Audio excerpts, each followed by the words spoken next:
Hi dear super കൺമണി സീരിയലിൻ്റെ കിടിലൻ promo വിശേഷങ്ങളിലേക്ക് എല്ലാ കൂട്ടുകാർക്കും സ്വാഗതം. അങ്ങനെ കൺമണിയും കൃഷും ആ ഒരു സന്തോഷ വാർത്തയിലൂടെ തന്നെ നിൽക്കാട്ടോ ചെയ്യുന്നത്. അതിന് അവർക്ക് എല്ലാം തന്നെ കിട്ടി. അതോടുകൂടി തന്നെ അമ്പലത്തിൽ വന്ന് പ്രാർത്ഥിക്കാനായിട്ട് വരാട്ടോ, നല്ല സന്തോഷത്തോടു കൂടി തന്നെ. അതിനുശേഷം അവിടെ ഒരു കൈനോട്ടക്കാരി വരുന്നുണ്ട് കേട്ടോ. കൈനോട്ടക്കാരി വന്നതിന് ശേഷം തന്നെ അവരുടെ മുഖലക്ഷണം അനുസരിച്ച് ഓരോ കാര്യങ്ങൾ പറയാട്ടോ ചെയ്യുന്നത്. അങ്ങനെ കൈ പിടിച്ചിട്ട് അവരുടെ ഭാവി കാര്യങ്ങളെല്ലാം തന്നെ പറയുന്ന സമയത്ത് കൃഷിൻ്റെ കാര്യം, ഒരു പ്രധാനപ്പെട്ട കാര്യം ആ ഒരു സ്ത്രീ പറയുന്നുണ്ട് കേട്ടോ. അച്ഛൻ ജീവിച്ചിരിപ്പുണ്ടോ എന്ന് ചോദിക്കുന്നു കേട്ടോ. ഉണ്ടല്ലോ എന്ന് പറയുന്നുണ്ട്. ഇതിൽ രേഖയ്ക്കനുസരിച്ച് തന്നെ അച്ഛൻ ഒരിക്കലും ജീവിച്ചിരിക്കുകയോ അല്ലെങ്കിൽ എന്തെങ്കിലും പെട്ടെന്നൊരു അപായം സംഭവിക്കാൻ പോകുന്നതായിട്ടൊക്കെയാണ് കാണിക്കുന്നതെന്ന് പറയുന്നു കേട്ടോ. അത് കേൾക്കുന്ന കൃഷ്ണനും കൺമണിക്കും ആകെ ടെൻഷൻ ആവുന്നുണ്ട് കേട്ടോ.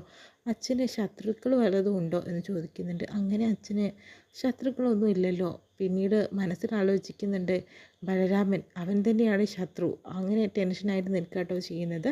പിന്നീട് കാണിക്കുന്നത് ബാലുവിനെയും ഒരു വക്കീലിനെയും അതുപോലെ സുമിത്രേനെയൊക്കെ ആയിട്ടാണ് ചെയ്യുന്നത്. അന്വേഷണം തന്നെ പറയുന്നുണ്ട്, ബലരാമനെ എത്രയും പെട്ടെന്ന് ജാമ്യം കിട്ടാനായിട്ട് പോകുന്നു. വക്കീൽ ഇതിൽ നല്ല പോലെ ഇടപെട്ടത് കാരണമാണ് അങ്ങനെയൊക്കെ സംഭവിച്ചത്. ഇനി അവന് മാതൃഭക്തിയും പിതൃഭക്തിയും ഒന്നും ഉണ്ടാവാൻ പാടില്ല, എല്ലാം നശിച്ചു. അവൻ അവരെ വകവരുത്താനായിട്ട് പോകണം. അതിനുള്ള മോശമുള്ള ആയുധമാക്കിയിട്ട് അവനെ ഞാൻ മാറ്റിയെടുത്തിട്ടുണ്ടെന്നൊക്കെ പറഞ്ഞു കൊടുക്കുന്നുണ്ട് കേട്ടോ. അതിനുശേഷം തന്നെ അച്ഛന്, അതായത് ബാലുവിന് വയ്യാണ്ടാവണം.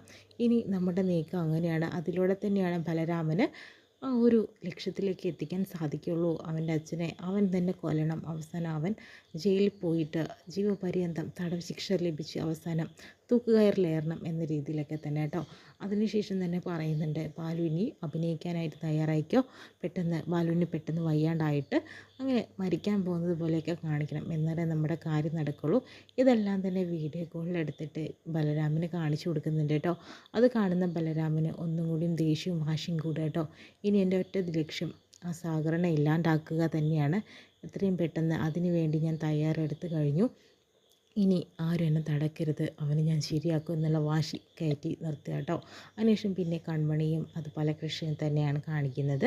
മറ്റൊന്നുമല്ല, അവർ പറയുന്നുണ്ട് വളരെയധികം സ്നേഹിക്കുന്നുണ്ട് കേട്ടോ അവർ രണ്ടുപേരും തമ്മിൽ. അങ്ങനെ കൃഷി പറയുന്നുണ്ട്, കൺമണി ഇതിനെ ഞാൻ ഒരിക്കലും വിട്ടുപോകില്ല, ഇത് എൻ്റെ എല്ലാമാണ്.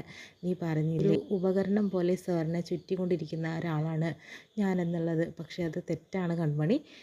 എനിക്കിപ്പോൾ തോന്നുന്നത് നിന്നെ ചുറ്റി നടക്കുന്ന ഒരു ഉപകരണമായിട്ടാണ് എനിക്ക് തോന്നിയിട്ടുള്ളത്.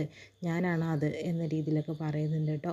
എന്തായാലും വളരെയധികം സന്തോഷിക്കുക കേട്ടോ കൃഷും അതുപോലെ കൺമണിയും കൂടി. ഇവരുടെ പ്രണയം എന്നും നിലനിൽക്കട്ടെ. ഇതിന് കാണിച്ചുകൊണ്ട് അന്നത്തെ പ്രൊമോ കഴിയണേ. നാളെ ഒരു നല്ല എപ്പിസോഡ് വിശേഷമായിട്ട് കാണാം.